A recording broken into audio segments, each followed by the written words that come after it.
আসসালামু আলাইকুম ভাই বন্ধুরা, আজ আমরা জানবো জ্যোতির্বিদ্যা সম্পর্কে।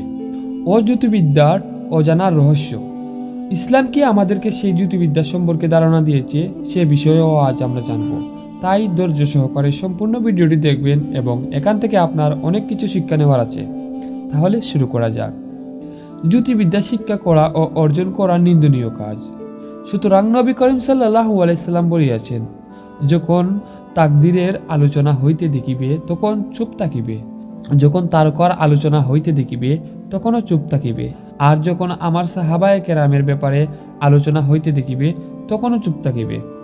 আরেকটি হাদিসে বর্ণিত হয়েছে, নবী করিম সাল্লাল্লাহু আলাইহি সাল্লাম বলিয়াছেন, আমার পূর্ববর্তী উম্মতদের ব্যাপারে আমি তিনটি বিষয়ে ভয় অনুভব করছি।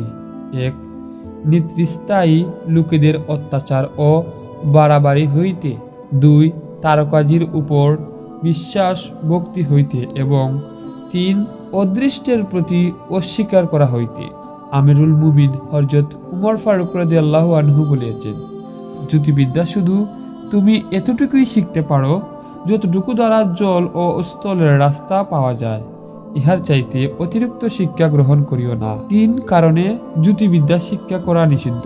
প্রথমত, ইহার দ্বারা মানুষের বিশ্বাস প্রতিক্রিয়াশীল হয়। সুতরাং তারা যখন এই কথা জানিতে পারে যে তারকা গণিত অমুক অমুক নব উদ্ভাবন দুর্ভাগ্য হইবে, তাহা হইলে ইহা তাহার অন্তরে চিরস্থায়ী হইয়া যাইবে যে তারকাই প্রকৃতি ফলদায়ক, আর তাই উপাস্য, আর ইহা জগৎ পরিচালক। কারণ হচ্ছে সুউচ্চ আকাশে অবস্থানের কারণে অন্তরে তাহার বরাদ্দ সৃষ্টি হইয়া যায় এবং এমন অনুভূতি আসিতে থাকে যে ভালো মন্দ যাহা কিছু ঘটিতেছে তাহা তাহার দ্বারাই হইয়া থাকে। এই ধরনের বিশ্বাসের কারণে আল্লাহর স্মরণ অন্তর হইতে দুর্বিদ হইয়া যায়। কাজকর্ম ও দুর্বল বিশ্বাসী লোকের দৃষ্টিভঙ্গি অগ্রসরমান হয় না। পক্ষান্তরে বিজ্ঞ আলেমগণ এইসবের রহস্য গভীরভাবে অনুবাদ করিতে পারেন। দ্বিতীয়ত, জ্যোতিষী তারকাজি সম্পর্কিত ভবিষ্যৎবাণী শুধু অনুমান ও আন্দাজের উপর নির্ভরশীল। তাহাদের প্রত্যেকের ব্যাপারেই জ্ঞান অবশ্য সম্ভাবী নহে এবং ধারণাগত নহে।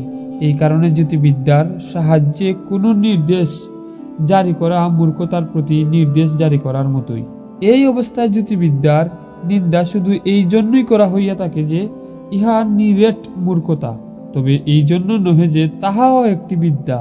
হযরত ইদ্রিস আলাইহিস সালামের ব্যাপারে প্রসিদ্ধ কথা হইল যে তাহাকে জ্যোতির্বিদ্যা দান করা হইয়াছিল, তবে তাহা ছিল মুজিজা স্বরূপ। এখন এই বিদ্যা শেষ হইয়া গিয়াছে, কিন্তু বর্তমান সময়ে আমরা দেখিতে পাই যে গণকের দেওয়া কোনো কোনো সংবাদও সঠিক হইয়া যায়, তবে তাহা ঘটনাক্রমেই হইয়া থাকে, আর কিছুই নহে। কখনো কখনো এমন হইয়া থাকে যে গণনার সাহায্যে আদি কারণের কোনো একটি কারণ অবগত হওয়া যায়। ইহার দ্বিতীয় শর্ত থাকে গোপন, আর পূর্ব কারণের ঘটনা এই সমস্ত শর্তের উপর মূল ভিত্তি থাকে, যাহা জানা বা বুঝা মানুষের মধ্যে অতীত। ঘটনাকর্মে যদিও আল্লাহ তাআলা অন্যান্য শর্তসমূহ প্রকাশ করিয়া দেন, তাহা হইলে গণকের দাবি পূর্ণ হইয়া যায়, আর সেই শর্তসমূহ পূর্ণ না হইলে তাহার দাবি মিথ্যা হইয়া যায়। যেমন কোনো ব্যক্তি পর্বতের উপর হইতে বিদঘুটে অন্ধকারের মেঘমালা দেখিতে শুধু অনুমানের ভিত্তিতে বলিয়া দিল যে আজ বৃষ্টি হইবে, অথচ আকাশে মেঘ থাকিবার কারণে সম্ভাবনা রইয়াছে যে বৃষ্টি হইতে পারে। আবারও ইহাও সম্ভাবনা রইয়াছে যে বৃষ্টি নাও হইতে পারে, দুয়াও বাহির হইতে পারে। তাহা হইলে স্পষ্ট হইয়া গেল যে শুধু মেঘ হওয়াই বৃষ্টির জন্য যথেষ্ট নয়, বরং বৃষ্টির জন্য অন্যান্য কারণও থাকিতে পারে। এমনিভাবে কোনো নাবিক দিক দেখিয়াই দাবি করে না যে জাহাজ নিরাপদেই চলিতে পারিবে, যদিও সে বায়ু সম্পর্কে পারদর্শী এবং বাতাসের সম্পর্কে সে ভালো করিয়া জানে। তবুও বাতাসের অন্য কোনো কারণ থাকিতে পারে যাহা তাহার জানার বাহিরে। এই জন্য কোনো কোনো সময় তাহার কথা সত্য হইতে পারে, আবার কখনো তাহার এই অনুমান ভুল হইতে পারে। দ্বিতীয়ত, এই দ্বারা কোনো উপকার হয় না। এর জন্য ইহা একটি অপ্রয়োজনীয় বিদ্যা। অতি মূল্যবান জীবনকে এই ধরনের কাজে ব্যয় করিলে যাহাতে কোনো কল্যাণই নাই। ইহা কি কোনো বুদ্ধিমানের কাজ? ইহার মধ্যে সময় ব্যয় করিয়া সীমাতিক্রম করা শুধু মারাত্মক ক্ষতি হইয়া থাকে। যেমন হাদিসে আসিয়াছে, একদা নবী করিম সাল্লাল্লাহু আলাইহি সাল্লাম এমন সময় একজন লোকের পাশে দাঁড়িয়েছিলেন, যাহার চারিপাশে অনেক লোক ভিড় করিয়াছিল। নবী করিম সাল্লাল্লাহু আলাইহি সাল্লাম জিজ্ঞাসা করিলেন, সে কে? লোকেরা বলিল, হে আল্লাহর নবী, সে একজন গণক। নবী করিম সাল্লাল্লাহু আলাইহি সাল্লাম বলিলেন, সে কোন ব্যাপারে অভিজ্ঞ? লোকেরা জবাব দিল, সে কবিতা ও আরবদের বংশবলী সম্পর্কে অভিজ্ঞ। নবী করিম সাল্লাল্লাহু আলাইহি সাল্লাম বলিলেন, তাহার কাছে এমন বিদ্যা রইয়াছে যাহাতে কোনো উপকার নাই, ইহাতে মারাত্মক ক্ষতির কারণ বিদ্যমান রইয়াছে।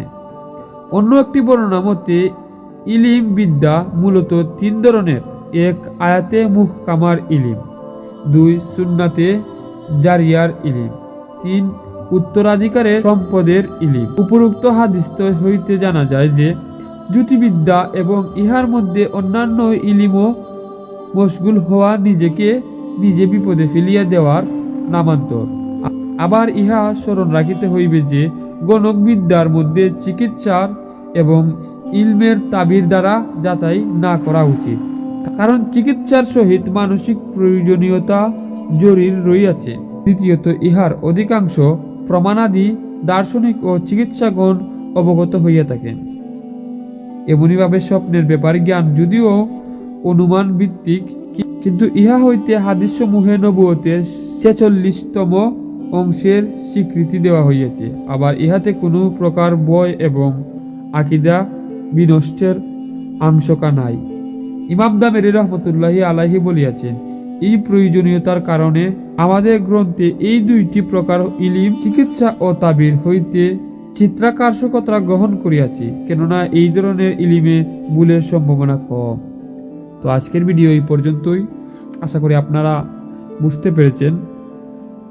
সবাই ভালো থাকেন, সুস্থ থাকেন, নিজের প্রতি খেয়াল রাখেন এবং আগামী ভিডিওর জন্য প্রস্তুত থাকেন। আর আমার এই চ্যানেলটি সাবস্ক্রাইব করে পাশে থাকেন। আল্লাহ হাফিজ।